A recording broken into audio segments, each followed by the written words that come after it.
Okay, nistu anako chistakyaki. My name is my English name is Katiedel, and I am 34 years old. I have two daughters. Their name is Miranda and Lennon Pard.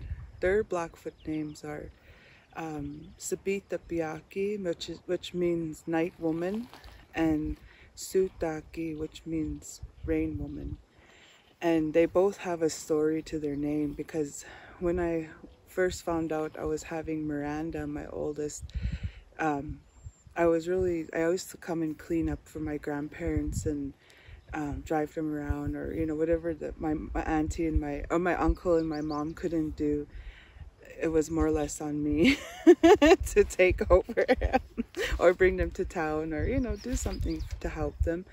So anyways, I told my grandparents, I said, well, I didn't know what I was going to have. So I told them, well, if it's a boy, can she take your Blackfoot name, Grandpa? And then if it's a girl, could she take your name, Grandma? And they both talked about it, and they said, yeah, they said, go ahead. And so when I found out she was a girl, right away I started calling her Night Woman, like Sabita Piaki, because I was like afraid, hey, and then I was afraid to have a baby because, like growing up, it was kind of like taboo about, about everything more or less.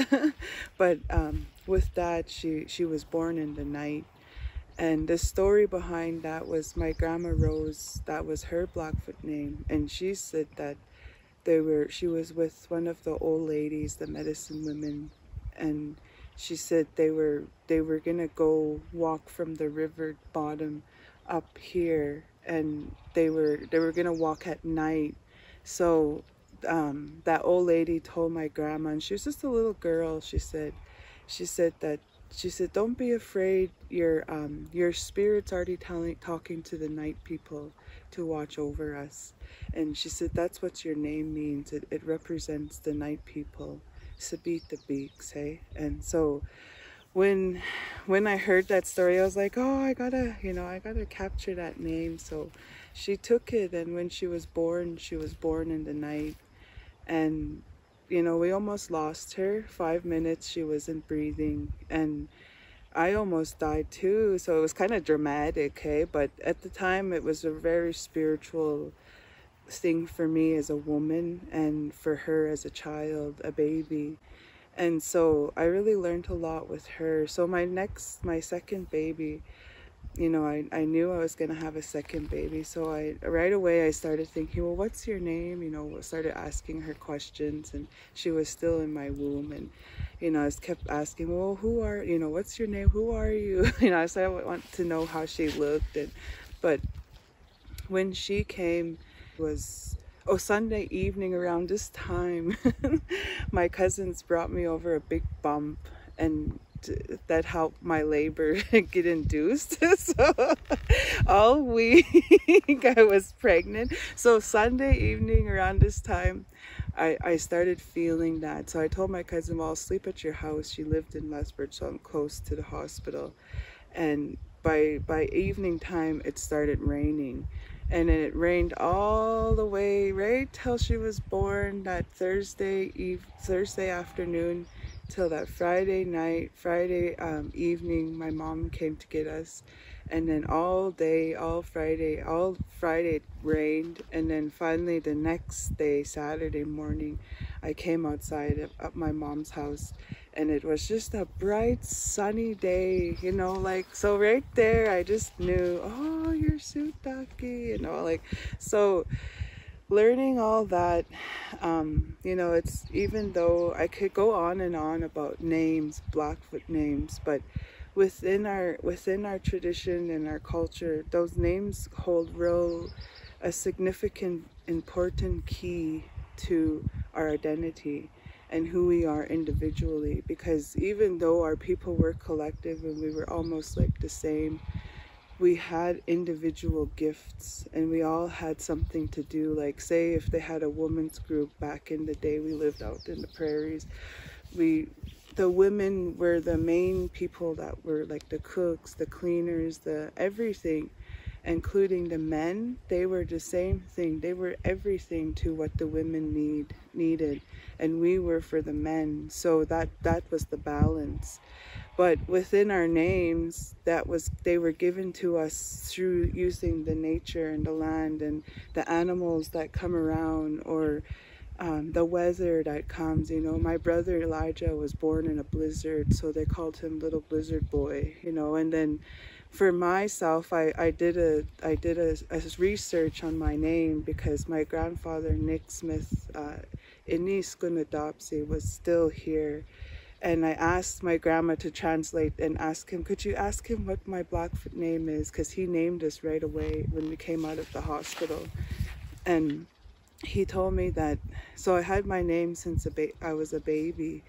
And I told him, how come he named me, ask him how come he named me Beaver Woman? And that's my Blackfoot name.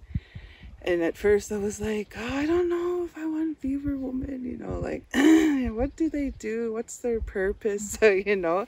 So I asked him, why did he name me that?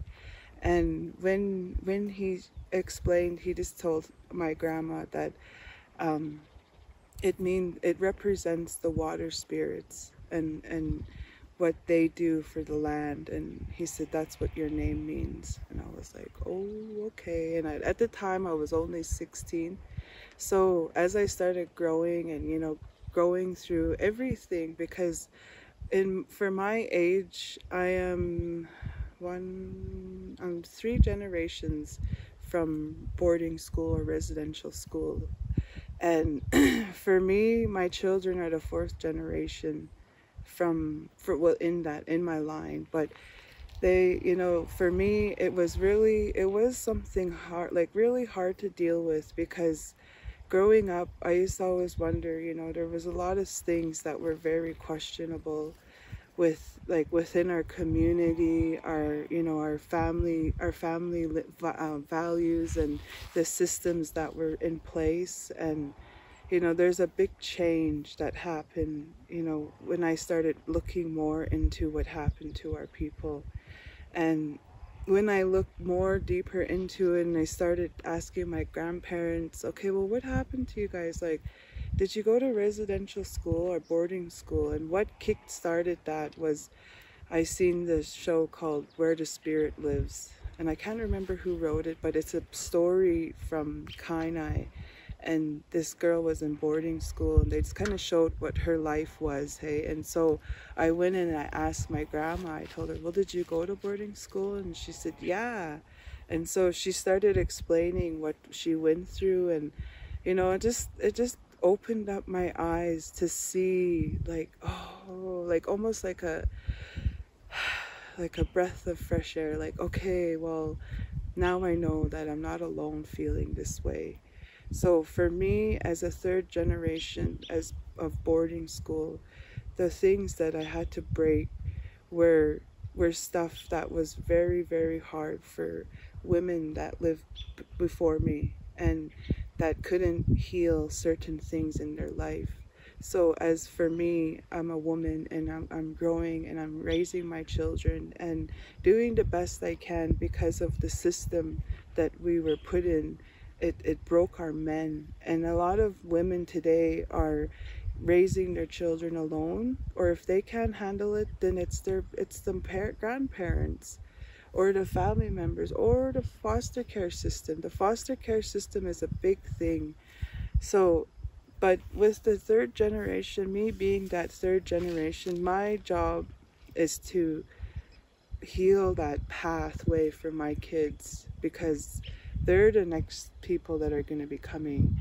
You know, right now I'm sitting here and I'm thinking, you know, I'm like they say, the elder in the making. But you know, that's what I'm going to be doing. I'll be carrying on what my mom and my uncle are going to be sharing. I'll be carrying that on for them to help them, you know, their stories keep going, because they carry the past and what they have to carry forward in order for our people to move forward, you know, as a collective. And right now, it is a stepping stone, and like they say, you know, in early childhood, you know, we have to build that scaffold for the children so that they're able to climb it and they learn on their own. And that's where I'm coming in, and I'm learning through, you know, like my parents and my elders in the community and the ceremony people. I'm learning from them, because what I'm a really big scary realization I got sitting in a ceremony was like, gee, these people are going to be all gone soon, you know, who's next? Who's the ones that are going to be taking over? And you know, the hard issues that we face is a lot of negative, like, behavior, I'd say. It's almost like, because when people are hurt and broken, you know, they can't be happy, they can't see the light that they could choose, they can make that decision on their own and be that way. And that's how our people were. We weren't rich people, but we were rich. So that's, you know, those are the things that I wanted to share, because it's important, yes, that they know who we are, but they have to, if they really want to know us, they have to come and sit with us, because we can't just go out there and start telling everybody our secrets and what's holy. We got to keep things holy, and the things that aren't holy are like, well, Napi is a holy, he's holy too, but in a sense of like, okay, well, there's certain things Napi did, Gatoyes, blood cloths did, that we can't really tell you, like the creation story. There's a lot of things that we can't tell you, but the things that we can tell you are to keep you, to awaken your awareness of the land you're living in, because where Crow's Nest passes, that's an important site for in itself, like Crow's Nest Mountain alone, and then Mountain. Okay, so that connection, plus Napi's playground out by the gap, and then beyond that where the river starts from. So all these little sacred sites are our guide to who we are as Nitsitapi. So I just want to leave that with you guys, because in order for true reconciliation to happen, we need to like, you see, if you say, for example, if you go into a house and you see it's really messy and it's dirty, and you know it's starting to smell, you know, like, you go in there and you say, okay, well, where do we start? Well, start with the garbage, clean up the garbage, disinfect it, you know, gather all the dishes, all the garbage, all the clothes, the toys, whatever's in that house. You have to reorganize it in order for it to be a home again. And that's the more or less the picture of what we need to think of, how true reconciliation is, because you need to go back and re-look at everything, because it's not working. And if they want to keep banging their head against the wall and say, okay, well, what are we going to do? What are we going to do? And then we're telling you what to do. Well, then what? You got to sit and listen. Sit and listen. Don't quit trying to listen to talk, to respond. Just sit and listen, because that's where it's going to come into play for you, and your awakening that you're gonna, because learning about Blackfoot people, we're very spiritual, and it's going to become an awakening for you to open up and to learn about who we truly really are. Like, this river has a big meaning. So, you know, even the sun and the moon, like right now we're going to be seeing the full moon. That has meaning. So that, you know, leave that peace with you guys and enjoy, you know, what I just said. And sometimes you have to, if something ignites your interest, well, go and find out. Don't just sit back and look on the internet, because you can find a lot on the internet, but it's better from hearing and from the mouth. Oral history is better. So thank you.